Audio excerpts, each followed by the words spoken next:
Hey there gamers! Today we have a preview of Chicago Grand Slam. Hey there gamers, it's Professor Meg here, and welcome back to the Board Game Code channel. Today we have a preview of Chicago Grand Slam. Now this is a sponsored video, so thank you to Dos Caramelos. This is also a prototype copy in front of me, so all rules, components, things like that are subject to change, but this is also a crowdfunding campaign, so you can check out the Kickstarter link down below for everything that they have planned, because this is Chicago Grand Slam. Now you may have heard of Chicago. Chicago is actually a classic card game that uses poker type sets, and you don't need to know too much about that, but if you do know it, this is a board game version of that adds a whole bunch of replayability and more strategy with a board that you're able to play on and different spots that will do things for you. And if you don't know anything about Chicago or even poker, it's going to be a game that plays with a classic 52 card deck, and you're trying to make certain sets that will score really well for you. But something that I thought was very interesting about this game is that it also adds an element of trick taking, where not only are you trying to make these very good hands, but there's also a trick-taking element as well that can score you additional points. So with that, let's take a look at Chicago Grand Slam.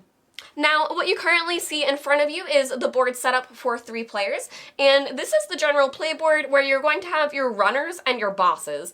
And your runners are always going to run along this inner track, and your bosses are always going to run along this outer track. Now, in this game, every time that you get points, you're going to get basically 1 point of movement for you to move them around the board, and you're trying to get them back here to this goal spot. So you are trying to use different ways to get points, which I will go over, and each of these spots is also going to trigger things along the way. So one important thing to note is that your runner must be the one to reach the goal before your boss. So if we were way over here, we could be something like this, and that would be fine, but we would need our runner to reach the end before our boss did.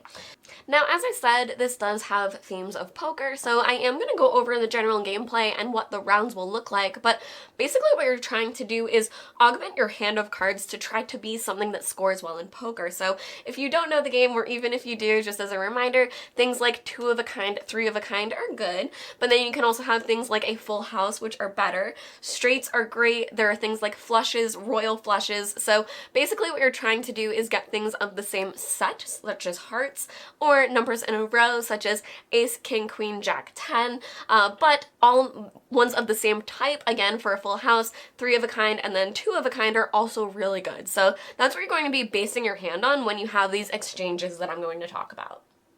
So each round, you're going to have a dealer player, and that's kind of just going to determine who's playing first in play order, but you're going to have a hand of 5 cards. Now, we're going to pretend that we're this player over here, so we'll take a look at that, but each player is going to have a hand of 5 cards, and as I said, you are trying to score in that poker sense. So taking a look here, we do have a few options where we have 2 of this set, but we do have this ace and queen, which is really great. So what you're going to do is each round, you're going to have at least 1 exchange where you're going to be able to discard any number of cards that you would like and then redraw. Now, your discard is face down, so no one knows what you are discarding, but as I noted with the spots that are on the board, the only time you would not have this exchange option is when your boss is on the red X's. These red X's are what limits that. And then I'm going to go over what future exchanges look like after this. So we're going to choose to discard these 3, and again, it would be face down, and then we'll draw 3 new cards. Okay, so we have an ace kind of working us toward that section. Actually, you guys, this is pretty fun. So now we have either ace, queen, but we're going to be able to do other exchanges as well. So we can either hope for a royal flush from either of those sets, or we can at least hope for, 2 pairs, which is also very good. So that was our first exchange, and everyone is going to do that. Now, after this first exchange, there's a very important part where you're able to actually score. So your hand is secret, and you can choose to reveal what you want, and then you're going to be able to score for that and move your pawns forward. So where we do have 2 pairs, we could even choose to show just our queens so that everyone thinks we only have that 1 pair, and then use that to score to move forward. So this is an option. Players can choose to do it. They can choose to show what they want. It will get you ahead and start moving your pawns forward, but it is giving everyone a little bit of information. And as I said, where there is the trick-taking element, they can kind of try to plan to beat you because they know what you have. Now, after this, there is a second exchange, but this second exchange actually only happens for anyone either on the green starting space, this red space over here, or this spot or this spot. So the numbers on the outer edge for your bosses is going to indicate how many exchanges you're able to do. So again, the red X's, you would not be able to do it.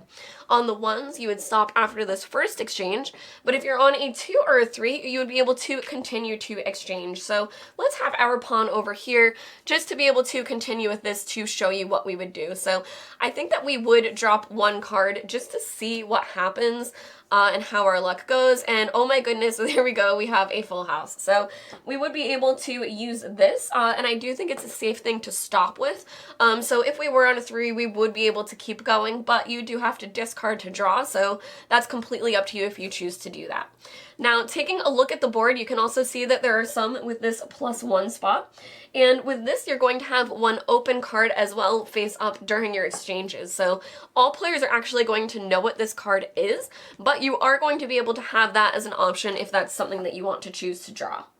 Now, there's also a thief spot, so be careful for that, because that one allows 2 exchanges, but then after that, you're actually able to steal a card from any player. So again, where you can score things, that may entice people to use a thief against you if that's a card that they're looking for. So keep your eye out for that. It can be very strategic with when you choose to do what. And finally, these spaces here, this is just moving forward 2 spots. So if you were to land on a space like this, you would move your boss forward 2 spaces like that. Now, after all the exchanges have happened for this round, after you have either exchanged 1 to 3, perhaps scored some cards in your hand, or perhaps you weren't able to exchange at all if you were on one of those red X spaces, you can now buy cards. So you do have coins and you have opportunities to gain these throughout the game, but you're able to spend them to get an open card. So again, this would be one that is revealed to all players, and then you choose if you want to add it to your hand. So you pay the coin first, but then everyone will see the card, then you can choose to take it or not, because you don't have to get stuck with something you don't want. So for us, where we might be trying to work towards something else, even for us, 3 aces would be slightly better than the 3 queens. We may choose to try to buy cards if we have money toward the end of the game, because then we can kind of look at what we want and not have to discard these if we don't want to. Now, after the buy phase is when the thief happens as well. So those cards being open and everyone seeing what's happening can be really tricky, because then the thief might take something from you as well. So it's all just a battle of wits of when you choose what to do and what you think your luck might be for the cards that you're drawing. Alright, and after the buy phase is going to be the play phase. So this is where the trick-taking element of the game is going to come into play, and this is how you're going to be earning points to move your pawns forward to hopefully progress you toward the end of the game. So I do have everyone's hands facing up and showing toward you, but just know that this is normally secret. This is usually your hand in a trick-taking sense, where you would not show it until you then play your cards. So if we were the dealer, we would be starting with this player here, who unfortunately only has 3 of a kind and pretty low numbers. So they may choose to start off with something like this, just to try to keep control because it's one of the highest cards that they have. And then this player over here actually has a straight flush. So for them, they would have to break suit because they only have this suit here. So they could play anything that they wanted because it is a straight, but anything they play is going to be the highest thing they have of this. Now, we then move on to us, and where we do have a heart, we would be able to play our queen here, and then after that we would be able to lead with our aces and win the final trick. Because if you know classic trick taking, we would lead with each ace, win the hands, and then the queens would also be everything here on the board.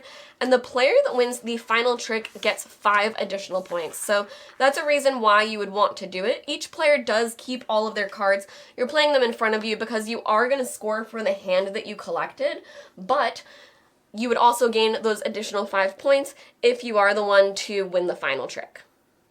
Now, taking a look at the score table here, you can see where this player had 3 of a kind, which is over here, which is 3 steps. So they would be able to choose one of their pawns and move them forward 3 steps. Whereas for this straight flush over here, it's 10 steps. So that's very, very good. And for us, with our full house, that would be 6 steps, but we would get the additional 5 for winning the round. So that would be 11 steps for us. But Meg, this game is played Chicago. So Chicago is actually something that you are able to do when this is happening. So this is called the showdown, and before the showdown starts, before anyone starts to play cards, in player order, players can choose to claim Chicago. And if you do, that means you want to challenge that round. So honestly, with our hand here, it wouldn't have been bad to do so, but to be able to claim Chicago, you have to at least have reached the red spot here. So you can't do it quite at the beginning of the game. You have to at least reach this spot here, and then you're able to claim Chicago.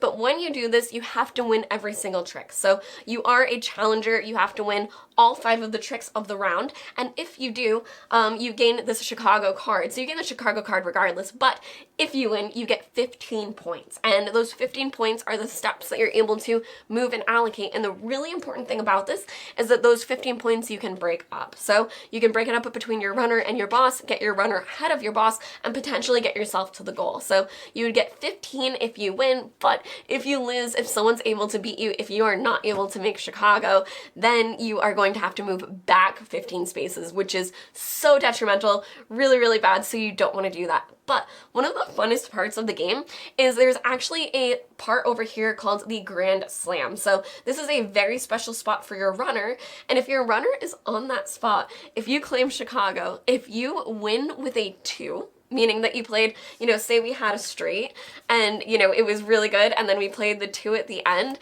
you would be able to win the game immediately. So that's the only way for you to just completely win. You hit it out of the park, which I think is just a really fun mechanic to throw in there. Now, before we go, I also just want to go over what the runner spots will do for you, because those are very important as well. So for the different spots with the arrows, those are just moving you forward, the number on the arrows, and there are some on here that can actually move you backwards as well. So you can see this arrow here will actually move you back. And then where I noted you have opportunities to earn coins, you can see that you can earn coins here, but you can also lose coins. And if you're not able to pay when you lose coins, you actually have to move back as well. Now, these spots are also going to be very important because they help augment your scoring. So for this player here, where they played this hand, it would have been absolutely great for them to have been on perhaps this spot here. Because if you have a flush, straight flush, or royal flush in the same suit as the space shown, anything that you score is actually going to double. So with this, where they would have gotten 10 points, they actually would have gotten 20 instead, able to zip around the board. Overall, Chicago Grand Slam is going to be a game that takes poker elements as well as trick-taking, puts them together, and throws it onto a board game for you. So it gives you a lot of these fun spaces for you to interact with, and you're really counting out not only the points that you want to get and perhaps trying to achieve a slightly better hand because you want to land on a specific spot, but you're also taking in all of the information of classic poker things, of seeing what your opponents are doing, any of the open information that you have, and working with that to try to just get what you really need out of these cards. I think that the poker system, where you have a lot of the exchanges available to you, and then the buy phase after that, you really have a lot of options to augment your hand and get through to what you want. So then it can really come down to the different sets that you want. So for example, if you get 4 of a kind, that one is very, very unique, and it actually stops the round, and all players move back 8 spaces and you move forward 8 spaces. So there may be a push and pull of not just trying to have a good hand or score points, or perhaps trying to win the trick taking, because that's a very big element as well, but sometimes you're trying to do some of those sneaky things that come up that are a little bit serendipitous, where you may get that 4 of a kind. Now, you can check out the Kickstarter link down below for everything that is planned for this. This has been a preview of Chicago Grand Slam. I've been Professor Meg, and I'll see you all next time. Bye!